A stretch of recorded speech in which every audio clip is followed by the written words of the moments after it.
Radhe Radhe. Hello everyone. Let's begin the new episode of My Husband Secret. लेकिन उससे पहले ऐसी अच्छी अच्छी स्टोरी सुनने के लिए चैनल को सब्सक्राइब कर देना. So let's start. रात के वक्त दिल्ली शहर रंग बिरंगी लाइट से जगमगा रहा था. दिल्ली की उन खूबसूरत सड़कों पर एक काले रंग की कार रघुवंशी स्टेट की तरफ जा रही थी. उस कार के अंदर बैठी मनीषा कार की खिड़की से बाहर झांक रही थी. एयरपोर्ट से उस कार के अंदर बैठते ही मनीषा किसी छोटे बच्चे की तरह खिड़की के बाहर देखती हुई खुश हो रही थी. और आखिर खुश होती भी क्यों ना, आज इतने दिनों बाद वो वापस अपने देश, अपने दिल्ली लौट आई थी, जिसके बारे में उसने कभी कल्पना भी नहीं की थी. उसका उत्साह देखकर उसके बगल में बैठे अनिरुद्ध को बहुत अच्छा लग रहा था. वो शांत बैठा मनीषा की उस बचकानी हरकत पर मन ही मन मुस्कुरा रहा था. तभी वो कार रघुवंशी स्टेट के अंदर दाखिल हुई.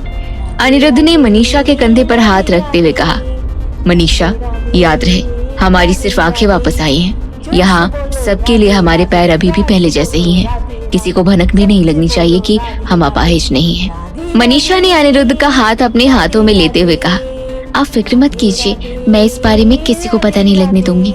वैसे भी अब आप अकेले नहीं हैं, मैं आपकी हर लड़ाई में आपके साथ हूँ. मनीषा की बात सुनकर अनिरुद्ध ने मनीषा का चेहरा अपने हाथ में लेते हुए उसे किस करने के इरादे से अपनी ओर खींचा और मनीषा ने अनिरुद्ध के सीने पर अपना हाथ रखते हुए बीच में ही रोक दिया.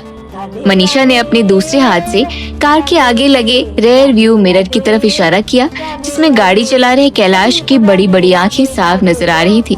अनिरुद्ध ने बिना कुछ बोले अपना मुंह बनाते हुए मनीषा को इशारा किया, लेकिन मनीषा ने एक शरारती मुस्कान के साथ अपना सिर ना में हिला दिया, जिससे अनिरुद्ध का चेहरा उतर गया. कुछ ही देर में वो कार घर के दरवाजे के बाहर जाकर रुक गई. कैलाश ने ड्राइविंग सीट से उतरकर डिक्की में से अनिरुद्ध की व्हीलचेयर बाहर निकाली. अनिरुद्ध कैलाश और मनीषा की मदद से उस व्हीलचेयर पर बैठ गया और मनीषा उसे धकेलती हुई घर के अंदर चली गई. लिविंग एरिया में विनायक बाबू एक सोफे पर बैठे ऑफिस की कोई फाइल देख रहे थे. तभी किसी के आने की आहट से उन्होंने पीछे पलटकर देखा. जब उनकी नजर मनीषा और अनिरुद्ध पर पड़ी तो उनकी आंखों में खुशी की एक चमक जाग उठी. वो अपनी जगह से उठकर उन दोनों की तरफ तेजी से बढ़ते हुए खुशी से बोले, अरे अनिरुद्ध, मनीषा, तुम लोग वापस आ गए. विनायक बाबू को अपने सामने देख मनीषा ने झुककर उनके पैर छुए. विनायक बाबू ने उसे आशीर्वाद देते हुए कहा, सदा खुश रहो बेटी, भगवान तुम पर ढेर सारी खुशियां बरसाए. तभी विनायक बाबू अनिरुद्ध को देखते हुए बोले, अब तुम कैसे हो अनिरुद्ध? हम सबको तुम्हारी बहुत फिक्र हो रही थी और तुम बिना हमसे मिले इस तरह अमेरिका कैसे चले गए? अनिरुद्ध ने धीरे से कहा, पापा, मनीषा वहाँ बहुत अकेला महसूस कर रही थी, इसलिए जैसे ही हमको पता चला हम इन्हें लेने इनके पास चले गए. वैसे भी अब हम पूरी तरह से ठीक हैं, आपको हमारी चिंता करने की कोई जरूरत नहीं है. तभी अचानक विनायक बाबू की नजर अनिरुद्ध की आंखों पर पड़ी, जो आसमान में टिमटिमाते तारों की तरह चमक रही थी. विनायक बाबू खुश होते हुए बोले, भगवान का लाख लाख शुक्र है कि तुम्हारी दोनों आंखें तुम्हें वापस मिल गई. ऐसा लग रहा है जैसे भगवान मुझ बुजुर्ग पर कुछ ज्यादा ही मेहरबान है. इतना कहते हुए विनायक बाबू की आंखों में आंसू आ गए. तभी वो मनीषा की तरफ पलटते हुए बोले, ये सब तुम्हारी वजह से हुआ है मनीषा. आज तुम्हारी ही तपस्या के फलस्वरूप हमारा अनिरुद्ध दोबारा से देख पा रहा है. मनीषा ने विनायक बाबू को संभालते हुए कहा, इसमें मैंने कुछ नहीं किया है बाबूजी, ये सब आप बड़ों का ही आशीर्वाद है कि ये अपनी आंखों से सब कुछ देख पा रहे हैं. मनीषा के शब्द सुनकर अनिरुद्ध के चेहरे पर एक मुस्कान आ गई. उसे मनीषा की होशियारी भा गई थी. मनीषा ने ऐसी बात बोली थी जो सच तो थी, पर सुनने वाला उसका असली मतलब समझ नहीं पाया था. तभी मनीषा ने हाथ जोड़कर विनायक बाबू से कहा, मुझे माफ कर दीजिए बाबूजी, मैं बिना किसी को बताए ही विदेश चली गई, लेकिन मैं क्या करती, उस वक्त मैं मजबूर थी. मनीषा को सच में बिना किसी को बताए एले जाने का पछतावा था, पर वो विनायक बाबू से अपने एले जाने की असली वजह बताना नहीं चाहती थी, इसलिए उसने ज्यादा कुछ बोले बिना उनसे माफी मांगी. विनायक बाबू ने मनीषा के जुड़े हुए हाथों को पकड़कर नीचे किया और फिर उसके सिर पर हाथ फेरते हुए बोले, तुम्हें मुझसे माफी मांगने की कोई जरूरत नहीं है बेटी. हम सब ने जरूर कोई पुण्य किए होंगे जो हमें तुम्हारी जैसी बहू मिली. जब अनिरुद्ध ने बताया कि एक्सीडेंट के बाद वो हॉस्पिटल से सीधा तुम्हारे पास विदेश जा रहा है, तब मुझे इसकी जरा से भी चिंता नहीं हुई, क्योंकि मुझे पूरा भरोसा था कि तुम इसे संभाल लोगी और तुमने मेरे भरोसे का मान रखा. मैं इससे बहुत ज्यादा खुश हूँ.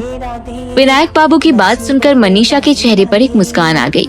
तभी विनायक बाबू ने घर के एक नौकर से सब लोगों को लिविंग एरिया में बुलाने के लिए कहा। कुछ ही देर में घर के सभी सदस्य लिविंग एरिया में इकट्ठा हो गए, जहां उन्होंने विनायक बाबू के साथ मनीषा और अनिरुद्ध को देखा। तभी सबकी नजरें अनिरुद्ध की आंखों पर पड़ी, जिससे वो सब चौंक गए।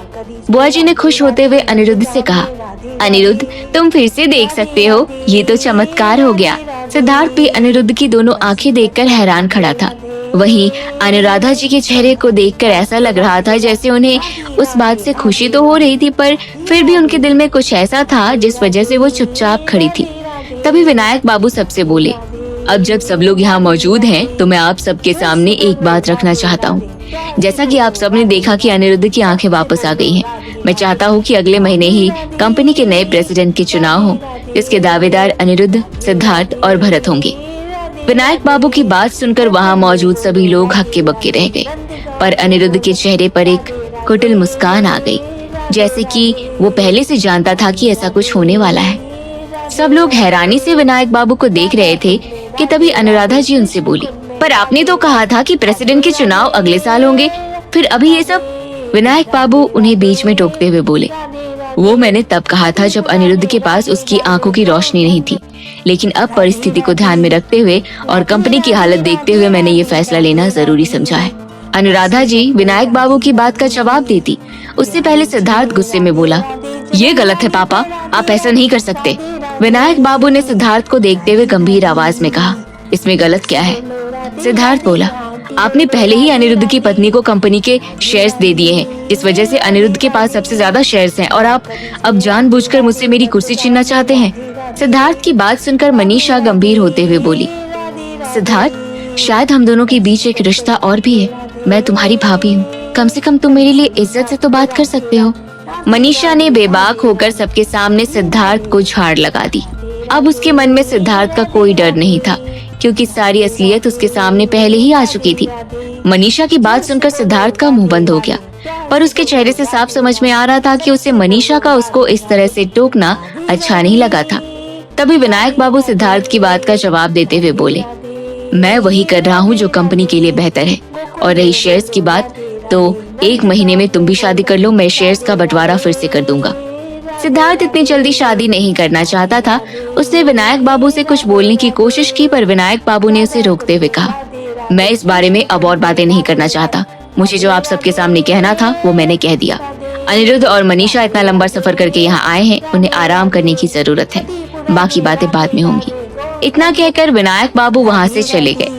उनके जाते ही अनिरुद्ध ने मनीषा को चलने को कहा और मनीषा उसकी व्हीलचेयर धकेलती हुई अपने कमरे की तरफ चली गई। सिद्धार्थ को क्रॉस करते वक्त मनीषा ने पलटकर सिद्धार्थ की आंखों में आंखें डालकर देखा। मनीषा की आंखों में भरा आत्मविश्वास सिद्धार्थ से बर्दाश्त नहीं हुआ और उसने अपनी नजरें फेर ली। अनिरुद्ध के साथ लिफ्ट से होती हुई अपने कमरे की तरफ चली गई और उनके वहां से जाने के बाद बाकी सब भी अपने अपने कमरों में चले गए। मनीषा अभी अपने कमरे में घुसी ही थी कि तभी दरवाजा बंद होने की आवाज आई और अगले ही पल मनीषा ने खुद को अनिरुद्ध की बाहों में पाया। ये आप क्या कर रहे हैं? मनीषा ने सहमी हुई आवाज में अनिरुद्ध से कहा, वही जो हर शादीशुदा मर्द अपनी पत्नी के साथ करता है। मनीषा ने शर्माते हुए पूछा, क्या मतलब है आपका? अनिरुद्ध अपने होंठ मनीषा के कान के पास लाते हुए धीरे से बोला, सुहाग रात। ये सुनकर मनीषा के पूरे शरीर में एक सिहरन सी दौड़ गई। उसने हैरानी से कहा, लेकिन हम तो हनीमून से कब के वापस आ गए? अनिरुद्ध ने उसे बिस्तर पर लिटाते हुए कहा, वो तो हमारा हनीमून था, पर हमारी सुहाग रात अभी बाकी है। इतना कहते हुए अनिरुद्ध ने मनीषा के गले से उसका दुपट्टा हटा दिया और उसकी गर्दन को चूमने लगा। मनीषा भी अनिरुद्ध के आगोश में सिसकियां भरने लगी। खिड़की से आती चांदनी की ठंडक उन दोनों पर पड़ रही थी, पर देखते ही देखते वो शीतल वातावरण गर्म सा हो गया। अनिरुद्ध और मनीषा एक दूसरे से किसी बेल की तरह लिपट गए। आज उनकी वो सुहाग रात थी जिसके नशे में वो दोनों साथ डूबे हुए थे। वहां से कुछ किलोमीटर दूर एक होटल के कमरे में वो रहस्यमयी शख्स इधर से उधर तेजी से टहल रहा था। ऐसा लग रहा था जैसे वो बेचैनी से किसी का इंतजार कर रहा था। तभी अचानक से उसका फोन बजा। अपने हाथ में पकड़ी सिगरेट को जमीन पर फेंकते हुए वो शख्स तेजी से उस कमरे में रखी एक टेबल की तरफ बढ़ा और टेबल के ऊपर से अपना फोन उठाते हुए बोला, क्या खबर है? दूसरी तरफ से औरत की आवाज आई। अनिरुद्ध और मनीषा अमेरिका से वापस आ चुके हैं और अनिरुद्ध की आंखें भी वापस आ गई हैं। वो अब सब कुछ साफ साफ देख सकता है। ये सुनकर उस शख्स के माथे पर एक तेज आ गया। उसने तेज आवाज में पूछा, और उसके पैर, वो कैसे हैं? दूसरी तरफ से वो औरत बोली, वो अभी भी व्हील चेयर पर है, जिसका मतलब ये है कि वो अभी भी अपाहिज है। उस औरत की बात सुनकर वो शख्स बोला, लेकिन हमें इस बात को सामने लाना होगा। वो औरत हैरानी से बोली, पर हम ये करेंगे कैसे? उस शख्स ने एक दूसरी सिगरेट जलाई और उसका कश खींचकर हवा में धुआं उड़ाते हुए बोला, उसका भी तरीका है मेरे पास। अब अनिरुद्ध रघुवंशी अपना राज बहुत देर तक छुपा के नहीं रख सकता। आखिर वो शख्स कौन सा तरीका अपनाने वाला था? क्या विनायक बाबू का फैसला अनुराधा जी को मंजूर है? मनीषा की हंसी छूट गई और वो हंसते हुए बोली, ओके बॉस, आपका हुक्म सिर आंखों पर। इतना कहकर मनीषा ने सिन्हा साहब की टेबल पर रखी सभी फाइल्स उठाई और केबिन के बाहर निकल गई। उसके वहाँ से जाते ही सिन्हा साहब हंसते हुए बोले, ये लड़की बिल्कुल पागल है। सिन्हा साहब के केबिन से निकलकर मनीषा अभी कुछ कदम ही आगे बढ़ी थी कि तभी पास वाले केबिन से दो हाथ बाहर आए और मनीषा को पकड़कर केबिन के अंदर खींच लिया। मनीषा के साथ ऐसा पहले भी हो चुका था, इसलिए वो बिना देखे बोली, इनाया, आखिर तुम मुझे इस तरह से खींचना कब छोड़ेगी? मनीषा के सामने इनाया खड़ी थी, जिसकी आंखों में गुस्सा था। ऐसा लग रहा था जैसे वो मनीषा का खून पी जाएगी। मनीषा ने इनाया का गुस्सा भांपते हुए कहा, इतने दिन बाद मिली है तू, मेरे गले नहीं लगेगी? इनाया ने गुस्से से जवाब दिया, मेरा बस चले तो मैं तेरा गला ही दबा दूं। तू मुझसे इतनी बड़ी बात छुपाएगी, मैंने कभी सपने में भी नहीं सोचा था। इनाया की बात सुनकर मनीषा घबरा गई। एक बार को उसे लगा कि इनाया को अनिरुद्ध के अपाहिज न होने वाली बात पता तो नहीं चल गई। इससे ज्यादा मनीषा अपना दिमाग दौड़ा भी नहीं पाई थी कि तभी इनाया गुस्से से बोली, एक तो तू मुझे बिना बताए एले चली गई, ऊपर से तूने मुझे ये भी नहीं बताया कि तू अपना कॉर्निया अनिरुद्ध को दे रही है। इनाया की बात सुनकर मनीषा के दिल को राहत मिली। तभी इनाया भड़क कर बोली, और तो और तूने राजेश को भी मुझे कुछ ना बताने के लिए बोला था। वो तो न जाने कैसे कुछ दिनों पहले उसने मुझे फोन करके सब कुछ सच सच बता दिया, वरना तू तो मुझे अंधेरे में ही रखने वाली थी। इनाया लगातार मनीषा से शिकायत किए जा रही थी। आखिर में मनीषा ने अपने दोनों कान पकड़ते हुए उससे कहा, अच्छा मेरी lady Bhim, I am sorry, इस पर मुझसे गलती हो गई। अगली बार से मैं जो कुछ भी करूंगी वो तुझे पता कर ही करूंगी। मनीषा की बात सुनकर इनाया का गुस्सा और बढ़ गया। वो तमक कर बोली, तुम्हारी इतनी हिम्मत कि सब जाने के बाद भी तुम दोबारा से ऐसा कुछ करने की सोच रही हो? अगर मुझे पता चला कि आगे से तुम कभी भी कुछ ऐसा वैसा करने वाली हो तो समझ लेना तुम्हारी खैर नहीं। मनीषा ने अपने दोनों हाथ जोड़ते हुए इनाया से कहा, अच्छा मेरी माँ, मैं फिर से ऐसा कुछ करने की नहीं सोचूंगी, अब तो मुझे माफ कर दे यार। मनीषा का भोला चेहरा देखकर इनाया को उस पर तरस आ गया और उसका गुस्सा धुएं की तरह गायब हो गया। उसने मुस्कुराते हुए मनीषा को गले से लगा लिया। अपनी बचपन की दोस्त को अपनी जिंदगी में वापस पाकर मनीषा बहुत ज्यादा खुश थी। उसे इस बात पर पछतावा हो रहा था कि आखिर वो अपनों को छोड़कर कभी गई ही क्यों थी। इधर अनिरुद्ध भी काफी दिनों बाद अपने ऑफिस लौटा था। उसके पीछे सिद्धार्थ ने जो कुछ भी नुकसान किया था, अनिरुद्ध अपने केबिन में बैठा उसकी रिपोर्ट पढ़ रहा था। तभी अचानक अनिरुद्ध का फोन बजा। अनिरुद्ध ने देखा कि उस पर पीटर का फोन आ रहा था। अनिरुद्ध ने पीटर का फोन उठाते ही मुस्कुराकर कहा, हेलो ब्रदर, तुम अभी तक एले में क्या कर रहे हो? लगता है एले तुम्हें कुछ ज्यादा ही पसंद आ गया है।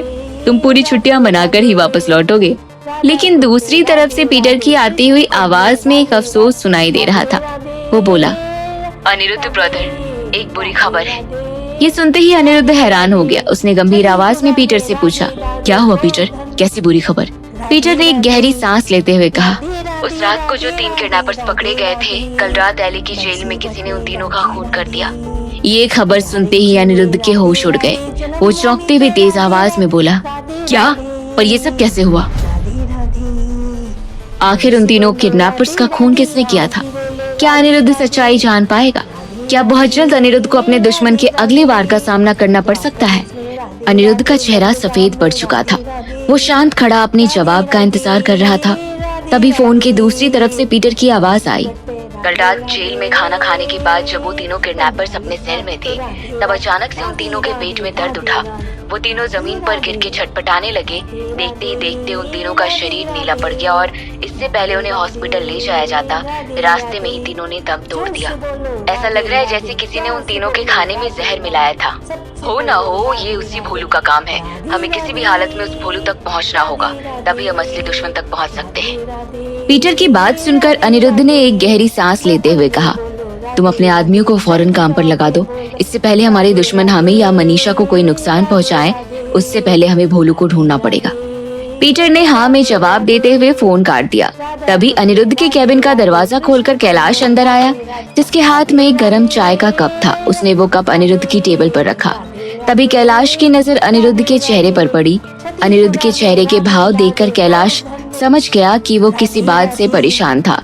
कैलाश ने जिज्ञासावश अनिरुद्ध से पूछा, क्या हुआ सर, आप इतने परेशान क्यों हैं?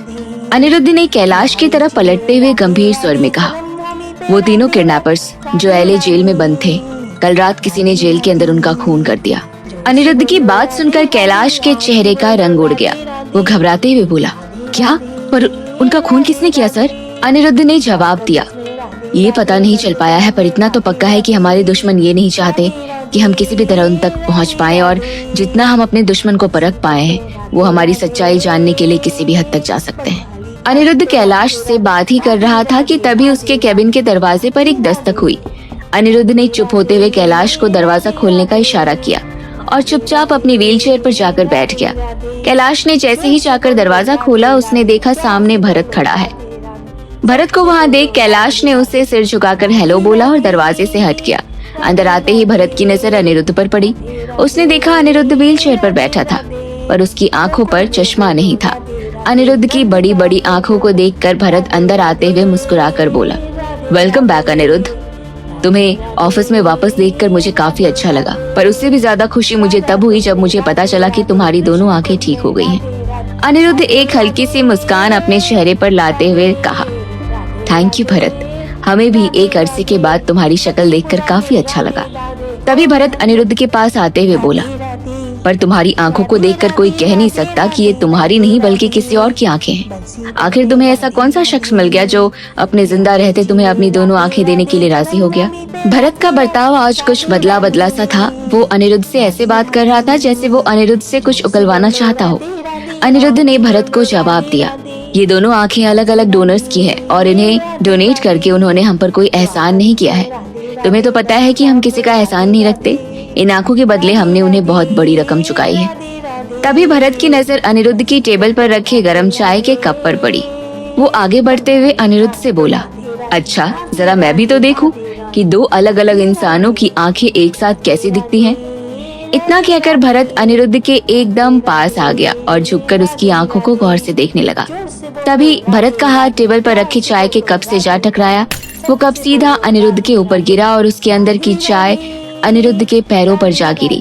अचानक से भरत ने अनिरुद्ध के पैरों की तरफ देखा, पर अनिरुद्ध के पैरों में कोई भी हरकत नहीं हुई। ये देखकर भरत चौंक गया, क्योंकि वो चाय इतनी गर्म थी कि उसके गिरने पर कोई भी इंसान दर्द से उठ खड़ा हो। भरत ने नाटक करते हुए अनिरुद्ध से कहा, oh I am so sorry Anirudh, मुझसे गलती से ऐसा हो गया, मैं अभी तुम्हारे पैरों को साफ कर देता हूँ। इतना कहते हुए भरत ने अपनी जेब से एक रुमाल निकाला और अनिरुद्ध के पैरों पर गिरी चाय को साफ करने लगा। वो अनिरुद्ध के पैरों को रुमाल से रगड़ रगड़ के साफ कर रहा था, इस कोशिश में कि शायद अनिरुद्ध के पैरों में कोई हरकत हो।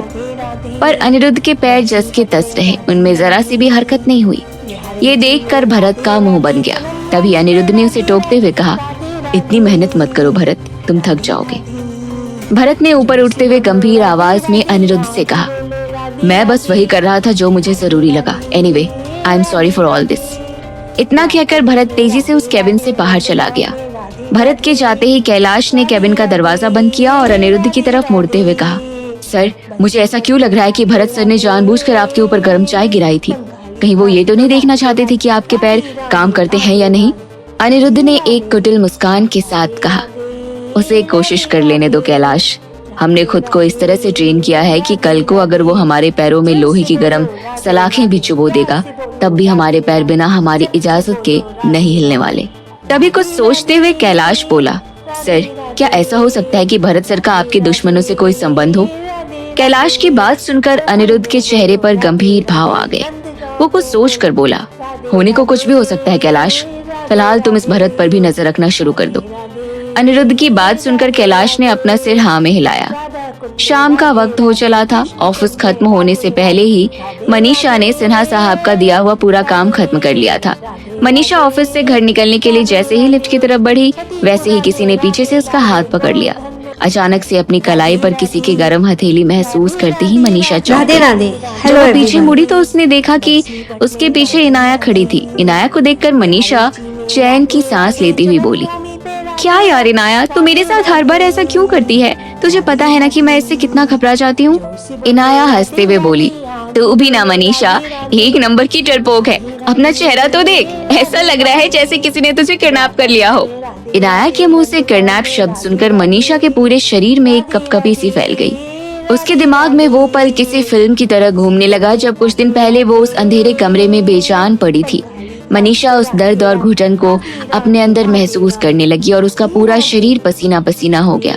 इनाया ने मनीषा के माथे पर पसीने की बूंदों को जमा हुआ देखा तो उसने मनीषा को हिलाते हुए पूछा, क्या हुआ तुझे? कहीं सच में तो तूने मुझे किडनैपर नहीं समझ लिया? ये मैं हूँ इनाया, तेरी बचपन की दोस्त। इनाया की बात सुनकर मनीषा अपने ख्यालों से बाहर आई और वो अपने माथे का पसीना पोंछते हुए बोली, मैं ठीक हूँ। दरअसल गर्मी की वजह से शायद मेरा ब्लड प्रेशर बढ़ रहा है। क्या हम यहाँ से चल सकते हैं? क्या पता बाहर की ताज़ी हवा खाकर मेरा ब्लड प्रेशर नॉर्मल हो जाए। इनाया ने हंसते हुए कहा, ताज़ी हवा, वो भी इस शहर की? मैडम, शायद आप भूल गई हैं कि हम दिल्ली में हैं। यहाँ हवा के नाम पर सिर्फ पोल्यूशन ही हमारे फेफड़ों में जाता है। तेरा ब्लड प्रेशर ठीक करने के लिए मैं तुझे एक जगह ले चलती हूँ। मनीषा ने इनाया को मना करते हुए कहा, नहीं इनाया, मैं बहुत थक गई हूँ, अभी मुझे घर जाना है, हम फिर बाहर कभी चलेंगे। मैं कुछ नहीं जानती, तू बस मेरे साथ चल रही है आज और अभी। इनाया जिद पर अड़ गई। मनीषा अच्छे से जानती थी कि एक बार जो इनाया ने सोच लिया फिर वो किसी की भी नहीं सुनती, इसलिए इनाया की जिद पर मनीषा उसके साथ चलने को राजी हो गई। कुछ ही देर में इनाया मनीषा को लेकर एक बहुत ही अच्छे रेस्टोरेंट में गई। रेस्टोरेंट के अंदर घुसते ही मनीषा की नजर वहाँ मौजूद राजेश पर पड़ी, जो एक टेबल के पास बैठा वाइन पी रहा था। राजेश को वहाँ देखकर मनीषा हैरान रह गई। उसकी हैरानी देखते हुए इनाया उससे बोली, इस तरह हैरान होने की कोई जरूरत नहीं है। राजू को मैंने ही यहाँ बुलाया है, इसने मुझसे तेरी बात छुपाई। आज मैंने तुझ पर तो अपना गुस्सा निकाल लिया, पर इसे मैं इतनी आसानी से कैसे छोड़ सकती हूँ?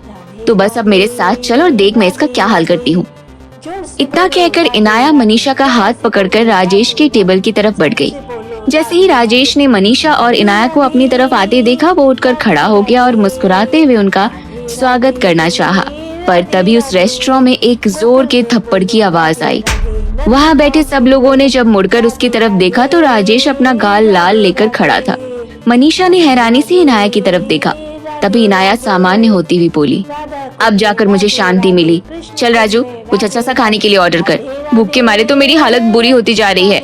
इतना कहते हुए इनाया कुर्सी पर बैठ गई और मनीषा को भी अपने पास बिठा लिया। राजेश का हाथ अभी भी अपने गाल पर था। वो इधर उधर देखते हुए उनके साथ बैठ गया। राजेश का शर्म और थप्पड़ से लाल चेहरा देखकर मनीषा ने इनाया से कहा, इनाया, तुझे सबके सामने राजेश की इंसल्ट नहीं करनी चाहिए थी। इनाया ने चिढ़ते हुए कहा, देख मनीषा, तू मुझे मत सिखा। ये चाहे कितना भी बड़ा डॉक्टर क्यों ना बन जाए, मेरे लिए तो रहेगा राजू ही। बचपन से मैं इसे अपनी हर बात बताती आ रही हूँ और इसने मुझसे तेरे बारे में इतनी बड़ी बात छुपाई। इनाया की बात सुनकर मनीषा बोली, इसमें राजेश की कोई गलती नहीं है, मैंने ही इसे किसी से वो बात बताने के लिए मना किया था। तभी राजेश मनीषा से बोला, आई एम सॉरी मनीषा, दरअसल मैं खुद भी तुम्हारा ऑपरेशन नहीं करना चाहता था, पर जब अनिरुद्ध ने मुझसे बात की तो मैं डर गया। सच कहूँ तो तुम्हारे पति से मुझे डर लगता है, कभी कभी तो वो किसी डॉन जैसी फीलिंग देता है। राजेश की बात सुनकर मनीषा मन ही मन हंसी, क्योंकि वो जानती थी कि अनिरुद्ध का ऑरा ही ऐसा था कि जो भी उससे पहली बार मिलता था उसके मन में उसका एक खौफ सा भर जाता था। मनीषा राजेश से बोली, तुम मुझसे माफी मत मांगो, मैं समझ सकती हूँ कि तुमने जो भी किया वो समय के हिसाब से बिल्कुल सही था। तभी इनाया बीच में बोली, अगर तुम दोनों का डॉक्टर खत्म हो गया हो तो कुछ खाने के लिए मंगा लें, भूख से मेरी जान निकली जा रही है। इनाया की बात सुनकर मनीषा बोली, ठीक है, बताओ क्या खाना है। इनाया बोली, तेरी आंखें सही सलामत होने की खुशी में तो आज मैं दारू पीऊंगी, तू क्या पिएगी? मनीषा को उस दिन की याद आ गई जब ऑफिस मीटिंग के दौरान उसने बहुत सारी रेड वाइन पी ली थी। उसके बाद जो हंगामा उसने किया था उसे याद करते हुए मनीषा का दिल दहल उठा। वो हड़बड़ाती हुई बोली, ना पापा ना, मैं तो शराब को हाथ भी नहीं लगाऊंगी, मेरे लिए बस सॉफ्ट ड्रिंक ही सही रहेगा। इनाया बोली, तू भी ना मनीषा, लाइफ एंजॉय करना तो तुझे आता ही नहीं। खैर छोड़, मैंने सुना है यहाँ का खाना बहुत अच्छा है, तो तुझे जो मंगाना है वो मंगा ले, पैसे मेरा भाई देगा। तभी इनाया राजेश की तरफ देखती हुई बोली, चल राजू, हमारा ऑर्डर लिख। राजेश ने वेटर को बुलाते हुए ऑर्डर दिया और कुछ समय में ही उनका ऑर्डर टेबल पर आ गया। तभी इनाया हाथ में वाइन का ग्लास उठाकर बोली, ये जाम मेरी दोस्त की आंखों के नाम। मनीषा और राजेश ने भी अपना अपना गिलास हवा में उठाया कि तभी पीछे से किसी की आवाज आई, मेरे बिना ही जाम टकराए जा रहे हैं, तुम लोगों से मैंने ऐसी उम्मीद बिल्कुल भी नहीं की थी। वो आवाज सुनकर जैसे ही मनीषा पीछे मुड़ी और वो अपने पीछे खड़े शख्स को देखकर दंग रह गई। आखिर मनीषा के पीछे कौन खड़ा था? क्या अनिरुद्ध उन तीनों किडनैपर्स के कातिल तक पहुंच पाएगा? क्या सच में भरत अनिरुद्ध के दुश्मनों से मिला हुआ है? Thanks for listening. एपिसोड अच्छा लगा हो तो कमेंट बॉक्स में जरूर लिखना और चैनल को सब्सक्राइब कर देना। छोटों को प्यार, बड़ों को सम्मान। राधे राधे। जिसका सब्सक्राइब करना रह गया वो जल्दी से सब्सक्राइब करे। और थैंक्स फॉर लिसनिंग। छोटों को प्यार, बड़ों को सम्मान। राधे राधे।